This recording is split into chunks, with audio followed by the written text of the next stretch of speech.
মুখে স্বাদ লেগে থাকার মতো রাজকীয় স্বাদে দুধের পায়েস। পায়েস পছন্দ করে না এমন মানুষ কিন্তু খুঁজেই পাওয়া যাবে না। পায়েস তো আমরা সবাই রান্না করতে পারি, তবে কতটুকু দুধের সাথে কতটুকু চাল দিয়ে পায়েস রান্না করলে পায়েস মজা হবে আর অল্প সময়ে রান্না করা যাবে, সেই টিপস অ্যান্ড ট্রিক্স থাকবে আজকের রেসিপিতে। পায়েসটা খেতে এতটাই মজার হবে, আমি 100% গ্যারান্টি দিয়ে বলতে পারি। আপনারা যদি একবার খেয়ে থাকেন এর স্বাদ আপনাদের মুখে লেগে থাকবে, বারবার শুধু এটাই রান্না করে খেতে চাইবেন। আসসালামু আলাইকুম এভরিওয়ান, তো চলুন মজাদার এই পায়েসের রেসিপিটি দেখে নেওয়া যাক। প্রথমে চুলার উপরে আমি যে পাত্রটায় আজকে রান্না করব সেই পাত্রটা দিয়ে দিলাম, আর তার মধ্যে আমি দিয়ে দিচ্ছি লিকুইড দুধ। তো এখানে প্রায় 2 লিটারের মতো দুধ আছে, 2 লিটার থেকে হয়তোবা 1 কাপের মতো কম হতে পারে। দুধটা দেওয়ার পর আমি দুধটাকে ভালো মতো করে প্রায় 10 মিনিটের মতো একটু জাল দিয়ে নেব, যাতে দুধের মধ্যে বলক চলে আসে আর দুধটাও একটু ঘন হয়ে যায়। তবে আপনাদের যাদের কাছে এরকম লিকুইড দুধ থাকবে না, আপনারা চাইলে কিন্তু গুঁড়া দুধটা গুলিয়েও সেম প্রসেসে আপনারা এই পায়েসটা রান্না করতে পারবেন। তো এখানে যেহেতু আমি 2 লিটার থেকে একটু কম দুধ নিয়েছি, মানে 2 লিটার থেকে 1 কাপের মতো কম হবে, আর এখানে আমি পৌনে 1 কাপ চাল নিয়েছি, পোলাওয়ের চাল। 2 লিটার দুধের জন্য 1 কাপ পোলাওয়ের চাল ঠিক আছে। পোলাওয়ের চাল আমি 20 মিনিটের মতো ভিজিয়ে রেখেছিলাম লিকুইড দুধ দিয়ে, আর দেখুন আমি ব্লেন্ডারে একটু হালকা করে ব্লেন্ড করে নিয়েছি, মানে চালটাকে আধা ভাঙ্গা করে নিয়েছি। আর চাল যদি এভাবে আধা ভাঙ্গা করে নিয়ে দুধের মধ্যে দেন তাহলে কিন্তু চালটা খুবই তাড়াতাড়ি সিদ্ধ হয়ে যাবে।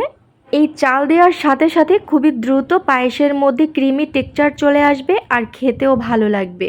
এক সময় পায়েস খেতে গেলে দেখা যায় যে চালটা কিন্তু দানা দানাই থেকে যায়, যা খেতে গেলে মুখে লাগে। চালটা অনেক সময় শক্ত থেকে যায়। এখানে আমি খেজুর গুড় নিয়েছি 3 টেবিল চামচের মতো। খেজুর গুড় আমি একটু লিকুইড করে নেব, পানি দিয়ে জাল দিয়ে তারপরে দিয়ে দেব। আর এখানে দুধের মধ্যে কিন্তু অনেকটা বলক চলে এসেছে, এখানে আমি 3টা এলাচ আর 3 টুকরা দারচিনি দিয়ে দিয়েছি। আর এই পর্যায়ে দিয়ে দিচ্ছি আধা ভাঙ্গা করে রাখা পোলাওর চালগুলো। এরকম আধা ভাঙ্গা করে দিলে কিন্তু পায়েসটা রান্নার পর অনেক সফট হয়ে যায় চালটা, আর মুখে দেওয়ার সাথে সাথেই একদম মিলিয়ে যাবে, যা খেতে দারুণ স্বাদের হয়।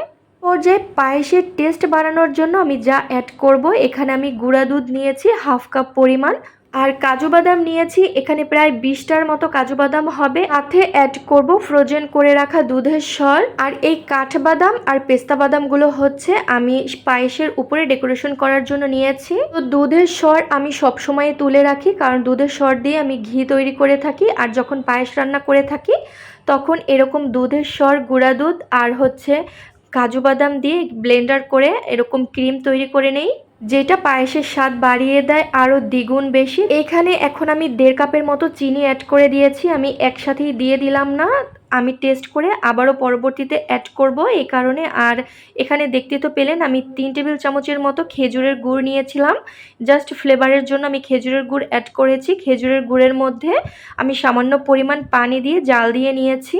খেজুরের গুড় ওইরকম পানি দিয়ে জ্বালিয়ে অ্যাড করলে কিন্তু দুধে দেওয়ার পরে দুধটা ফেটে যায় না, কারণ অনেক সময় খেজুরের গুড় দিলে ফেটে যেতে পারে। খেজুরের গুড়ও আমি ফ্রোজেন করে রেখেছিলাম। এই ক্ষেত্রে আপনাদের কাছে যদি খেজুরের গুড় না থাকে বা খেজুরের গুড়ের ফ্লেভার আপনারা পছন্দ না করেন তাহলে কিন্তু আপনারা নাও দিতে পারেন। আমার কাছে ভালো লাগে বা ছিল তাই আমি অ্যাড করে দিয়েছি। তারপর দিয়ে দিলাম কাজু বাদাম, গুঁড়া দুধ আর দুধের সরের যে ক্রিমটা তৈরি করে নিয়েছিলাম ব্লেন্ড করে, সেটাও অ্যাড করে দিয়েছি। আর আমি চিনিটা টেস্ট করে নিয়েছি, এখানে আমি আবারও 1/3 কাপের মতো চিনি অ্যাড করে দিয়েছি। এখন আমি অল্প আঁচে 20 মিনিটের মতো নেড়ে চেড়ে রান্না করে নিয়েছি। এরই মধ্যে দেখুন পায়েসের ঘনত্বটা কিন্তু একদম ঠিকঠাক চলে এসেছে।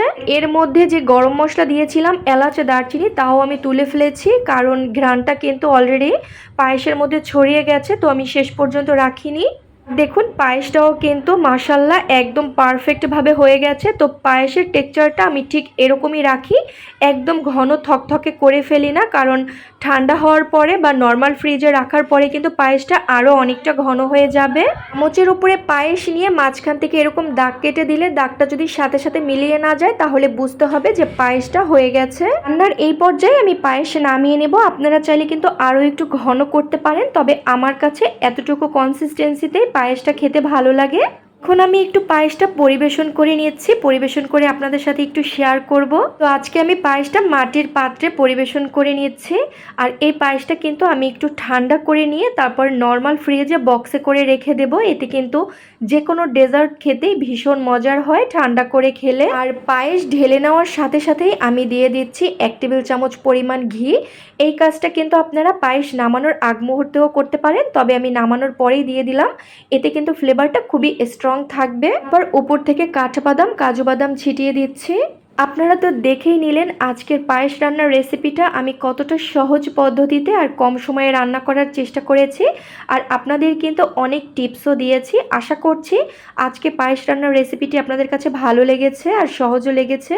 ঈদ, কোরবানি অথবা যে কোনো অকেশনেই কিন্তু আপনারা এইভাবে পায়েসটি রান্না করতে পারেন। কথা দিচ্ছি সবাই খেয়ে প্রশংসা করবে। রেসিপি ভালো লাগলে চ্যানেল সাবস্ক্রাইব করে দিবেন আরও মজাদার আর সুস্বাদু রেসিপি পেতে। আজকের মতো বিদায় নিচ্ছি। আল্লাহ হাফিজ।